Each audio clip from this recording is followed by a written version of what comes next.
जय श्री कृष्णा। कैसे हैं आप लोग फ्रेंड्स? आज की चर्चा जो होने जा रही है वो राहु देव और पूर्व भाद्रपदा से संबंधित होने जा रही है। गुरु के चक्रव्यूह में फंस गए राहु। पूर्व भाद्रपदा नक्षत्र गुरु के चक्र में व्यूह में राहु किस तरीके से फंस गए हैं और आपके लिए क्या क्या अच्छा करने वाले हैं, क्योंकि राहु का पुनर्गमन समय भी प्रारंभ हो चुका है और राहु जो हैं गुरु के नेतृत्व में इस समय पर कार्य करते हुए देखे जाएंगे। तो देखिए, सही समय पर उठाया गया सही कदम सही प्रयास को उत्पन्न करता है और सही प्रयास आपके जीवन की दिशा को उत्पन्न करते हैं और जीवन में आप सामान्य से बहुत ऊपर के काम करने लगते हैं। यह डिपेंड करता है आपके राहु और आपके गुरु की स्थिति पर, क्योंकि क्या है कि कलयुग के जो सबसे प्रभावी ग्रह हैं वो हैं राहु देव। कलयुग जो पाप प्रधान है, इसमें सबसे बड़ी महानता जो है वो राहु की है। अब राहु के पास देखिए प्रत्येक स्वरूप है। राहु जिस भी ग्रह के साथ बैठते हैं उसके जैसा स्वरूप बना लेते हैं। जिस भाव के में होते हैं उस भावपति के अनुसार अपना स्वरूप बना देते हैं। अब राहु देखिए यहाँ पर उपचय भाव में बैठे हुए हैं, जिसके प्रभाव से क्या है कि यहाँ पर राहु को भाव बल प्राप्त हो रहा है, जो कि है 40%। 40% राहु को शुभता इस भाव के कारण प्राप्त हो रही है। दूसरा क्या है, राहु इस समय, जैसा कि हम सभी लोग जानते हैं, 13 मार्च को राहु ने पूर्व भाद्रपदा नक्षत्र में गोचर किया गया था। पूर्व भाद्रपद के जो स्वामी हैं वो गुरुदेव हैं। अब ये 13 अप्रैल को अपना नक्षत्र पथ परिवर्तन करने जा रहे हैं। देखिए, प्रत्येक ग्रह जो है वो 0 से 30 अंश का भोग करता है, किंतु राहु की चाल वक्री है। प्रत्येक ग्रह जो चलता है 1 2 3 4 इस तरीके से चलता है, किंतु राहु क्या चलते हैं 4 3 2 1। तो यहाँ पर राहु जो हैं 30 से प्रवेश, जब इन्होंने पूर्व भाद्रपदा में गोचर किया तो इन्होंने चतुर्थ चरण का पूर्णतया भोग कर लिया। अब ये जा रहे हैं तृतीय चरण में, जो कि तृतीय चरण के स्वामी भी गुरुदेव हैं, यानी कि नक्षत्रपति भी गुरुदेव हैं और नक्षत्र पद स्वामी भी गुरुदेव हैं, और राशिपति भी गुरुदेव हैं। तो यानी कि राहु को चारों ओर से गुरु ने घेर लिया है। अब देखिए, ज्योतिष का एक सूत्र है कि गुरु के कारक स्थानों में राहु हो या गुरु से किसी भी प्रकार से राहु का संबंध बन रहा हो तो क्या होता है राहु में, क्योंकि इस समय देखिए नक्षत्र की 30% जो निगेटिविटी वो समाप्त हो गई। अब इसके पश्चात जो भाव की निगेटिविटी 40%, तो इस समय कह सकते हैं आपके लिए गुरु के राशि में होने के कारण ये आपके लिए लगभग 85% शुभ हो चुके हैं। अब देखिए, इनका पुनर्गमन समय प्रारंभ हो चुका है।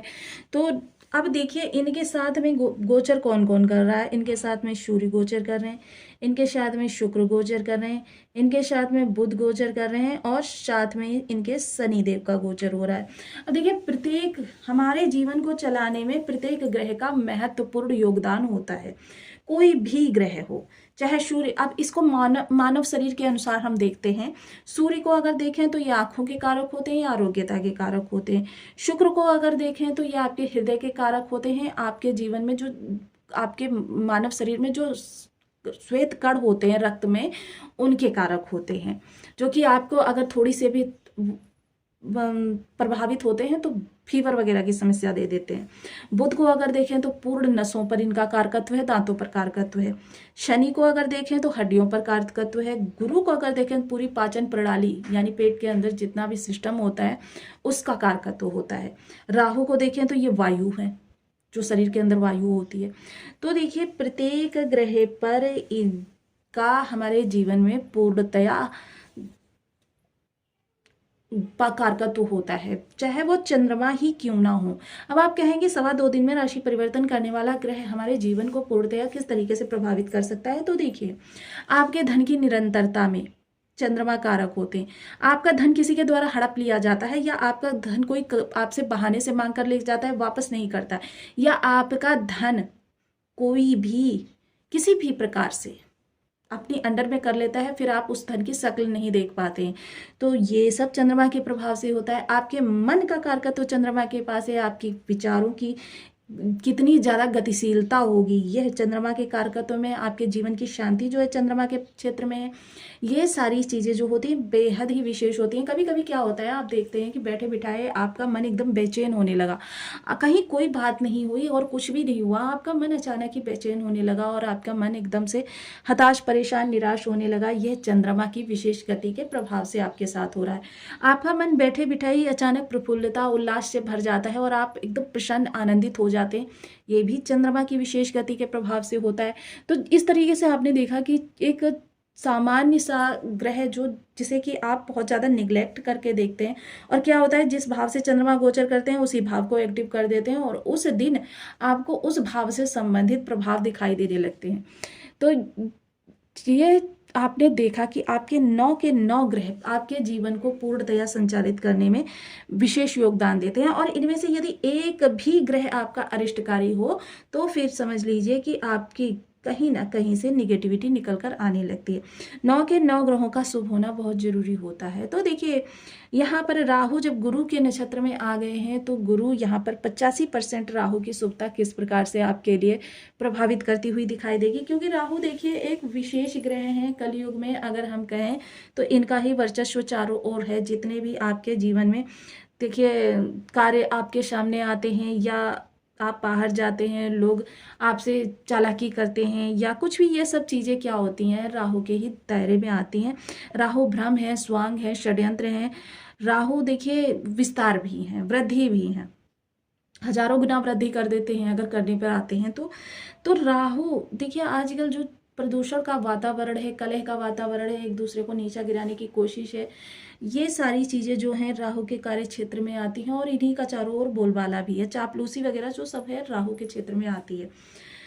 अब राहु देखिए यहाँ पर, क्योंकि आपके एक उपचय भाव से बैठकर दूसरे उपचय भाव पर दृष्टि डाल रहे हैं, जिसके प्रभाव से क्या होगा, इस समय आप बेहद चतुर, चालाक, तीव्र बुद्धि, तीक्ष्ण बुद्धि के स्वामी हैं। तो ये राहु इस समय पर आपको किस तरीके से प्रभाव देने वाले हैं, क्योंकि राहु यहाँ पर आपको अपने कार्यों को सामने वाले से किस तरीके से निकलवाना है ये बुद्धि देंगे। साम दाम दंड भेद का आप प्रयोग करेंगे। ये निकेन प्रकारेण मेरे कार्य सिद्ध होने चाहिए, ये बुद्धि देंगे।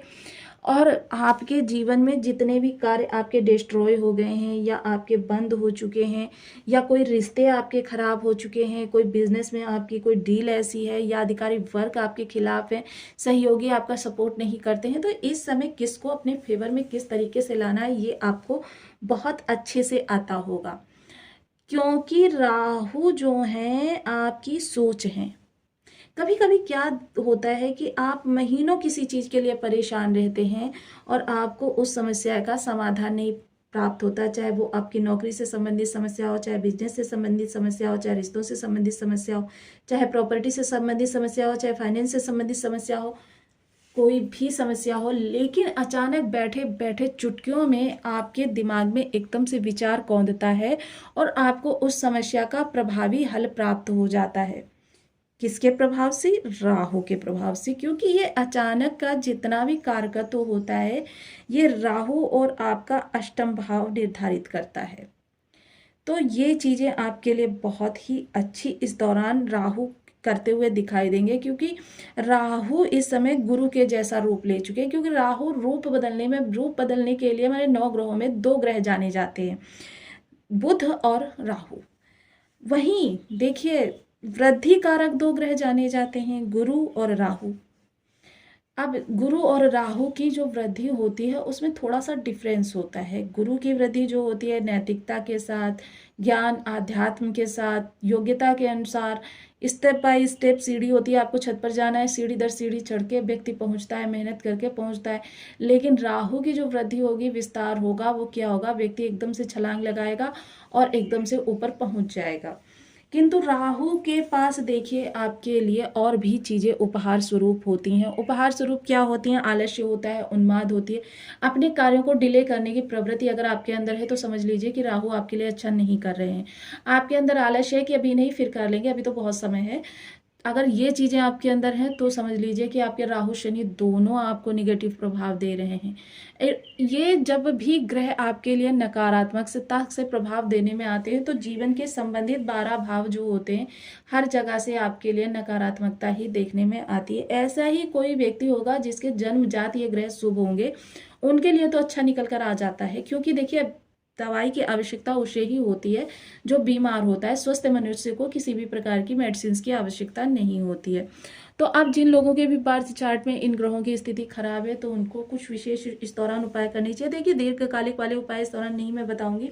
इस समय आपको राहु संबंधी चीज़ों का दान करना चाहिए, ब्राउन कलर की चीज़ें दान करनी चाहिए।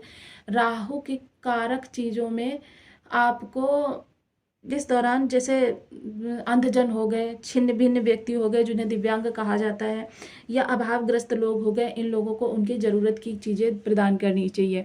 वहीं इस दौरान देखिए गुरु को तो आपको सदैव प्रबल रखना चाहिए, क्योंकि गुरु आपके सबसे योग कारक प्लेनेट माने जाते हैं। योग कारक प्लेनेट क्यों माने जाते हैं? चाहे आपका धन हो, चाहे आपका प्यार हो, चाहे व्यापार हो, चाहे आपकी संतान हो, चाहे आपका सम्मान हो, कैरियर हो, नौकरी हो, व्यापार हो, या आपके जीवन में नित नई तरक्की हो, इन सभी चीज़ों में गुरु का कारकत्व तो बेहद जरूरी होता है। तो देखिए गुरु को शुभ करना बहुत जरूरी होता है। इसके लिए आप केसर का तिलक मस्तक कंठ जिह्वा पर लगाएं, हल्के रंग के वस्त्र सदैव धारण करें। हल्के रंग के वस्त्र धारण करना आपके शुक्र और चंद्र को भी बली करेगा।